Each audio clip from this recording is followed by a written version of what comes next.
stomping grounds, the running back stamping his name in the Auburn history books before being drafted second overall back in 2005. The Pro Bowler spending the next decade in the NFL. Our Josh Pate caught up with Ronnie Brown at our Verbo vacation home.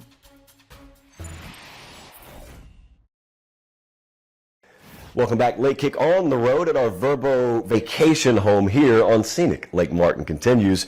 You'll never guess what just happened. I assume he just wandered right up from the lake. Ronnie Brown is now in our, I guess you'd call it studio with us, former Auburn great, and you'll be roaming the sidelines because you do it every Saturday for the Auburn Tigers radio network.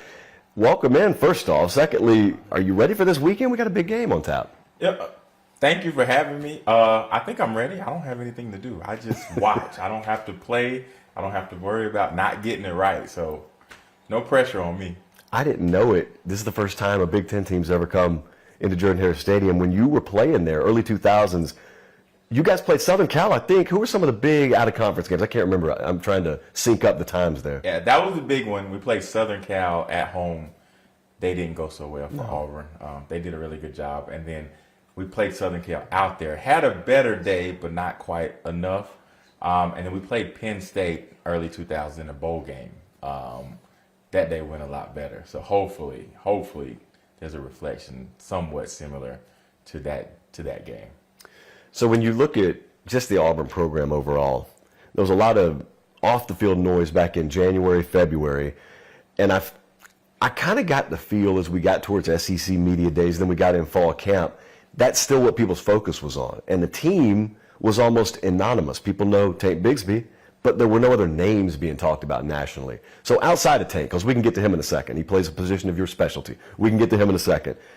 What's your overall feel just on this team at Auburn? Well, I think, I agree. I think it's kind of under the radar.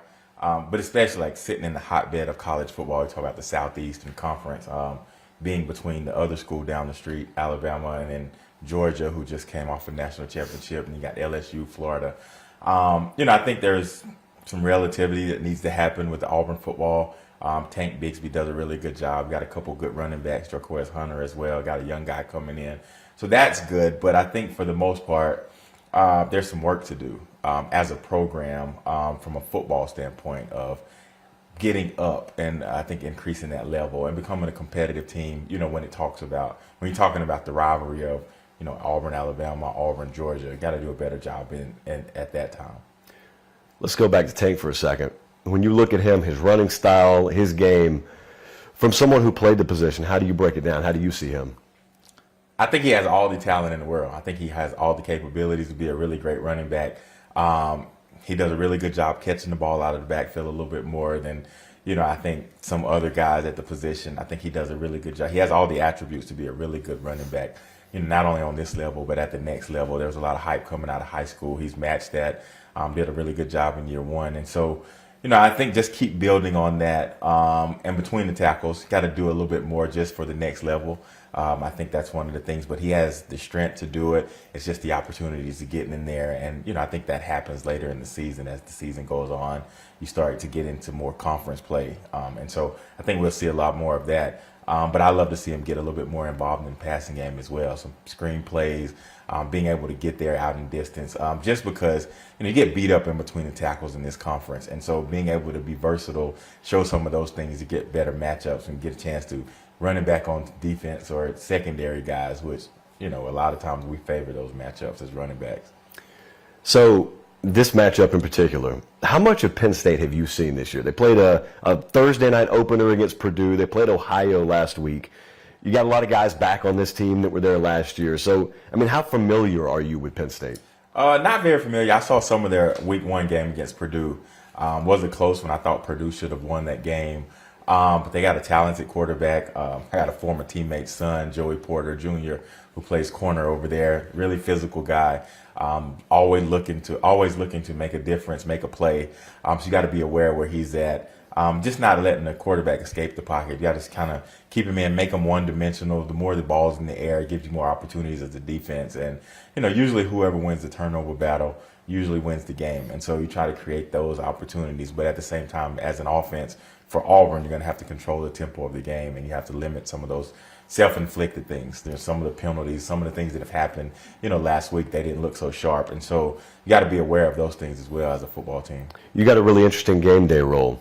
So a lot of people see the former players who are on the TV side of things, but you're in that radio world.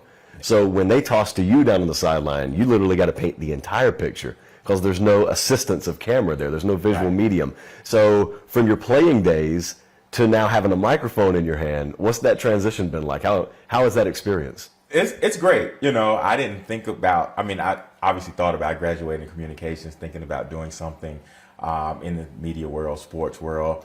But I always joke with everyone. I was like, I feel like I have a face for radio. And so the only thing about radio is you always have to have something to say. And so it's pretty unique. I get a chance to paint the picture that I see as a former player, which is pretty cool. And so being able to do that, it's just talking ball and trying to dumb it down to make sure that, I'm not getting too much in the weeds with the intricacies of the plays and details of 3 techniques to talking that, but also the person at home can understand what's going on.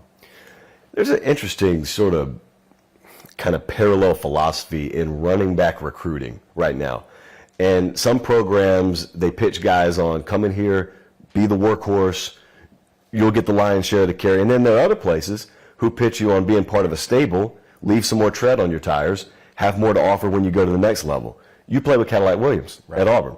And you two were the preeminent duo in college football, but it was just that it was a duo. There was no one guy carrying it 35 times a game. Right. So when you look at how the position works and you look at how recruiting works, if you were in high school again, is there one pitch that sounds better to you now that you've got the benefit of having seen your entire career? Yeah, I think you just have to look at the evolution of the game. And when I talk to a lot of young guys, I think just in the sporting world, a lot of guys are talking, I think emphasizing being one-dimensional. This is what I do, labeling yourself. I'm like, hey, man, on this game, the way that it's evolved, you have to be a 3-down back.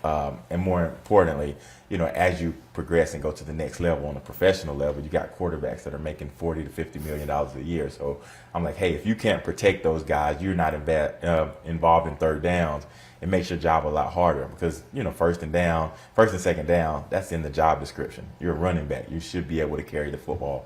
And so the guys that can do some of the other things, those are the ones that have longer careers. And so, as you mentioned, coming out of high school, the big important thing is, what type of person are you? Are you a competitor? Do you mind not going to compete with a stable of guys? Or are you the guy that, hey, I just want to be the guy? But also being aware, too, if the goal is to make it to that next level, that's one of the things that, professional teams use against you. It's like, hey, yeah, you're a workhorse. That's great. But you also have this many miles on your tires. You've had this many hits, and they keep up with all those things. And so, being aware of that, I think educating the young men on those parts of the game that they don't really think about because you feel like, oh, if I just go as a freshman and I play 3 years, I give myself an opportunity, especially if you're a really talented guy, but not also looking at the downside of that as like, well, you've taken 3 years of hits in the SEC. How much time can we get out of you? And so, do you make it to that big contract? And so because you're not getting drafted, in the first round as much anymore, unless you're just a, really heck of a talent. And so, just being aware of those things, the goals, and, as a player, what are your strengths and what are your weaknesses? All right, so let's put a bow on it here with looking at this game this weekend.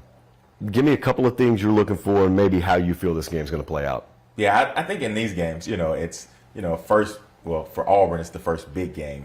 Penn State had an opportunity to play, Purdue football team, and so they've kind of been on live TV. They've had a chance to, been battle tested to some degree.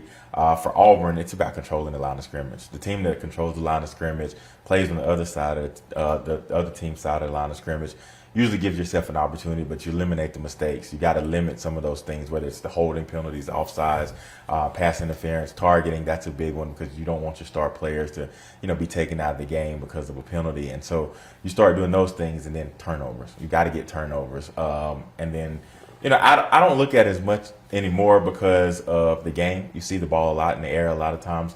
And so time of possession, that sometimes mean anything, but you got to look at the flow of the game. And so a team that's getting a lot of big plays, then you don't really look at the time of possession. But you want to eliminate those things, especially if you're a home team, Auburn crowd. You don't want the opposing team to get that motivation, that confidence to feel like, hey, this is something we can do. And so try to bottle it up, make the teams drive the length of the field. What do you remember about the experience up there last year? I think the big thing that sticks out is that penalty on the goal line. I think it was the targeting penalty, which was very costly for the Auburn football team. And just controlling it, like trying not to, when you have a conversation with these young guys, tell them not trying to get outside of yourself. Do what you were asked to do. Don't really get caught in the scheme of trying to do too much, doing more than you're asked. And so if you do that, you play within the scheme of the game, your talent, your ability takes over. But when you get outside of it, you start trying to do too much. That's a lot of times when you get yourself in trouble as a football player. Ronnie Brown, appreciate you joining us. Good luck. Stay hydrated, I guess is the best way to put it. Stay hydrated, Saturday, because you can't stay sweat free. I appreciate you joining us, man. No problem. Thank you. We'll be right back.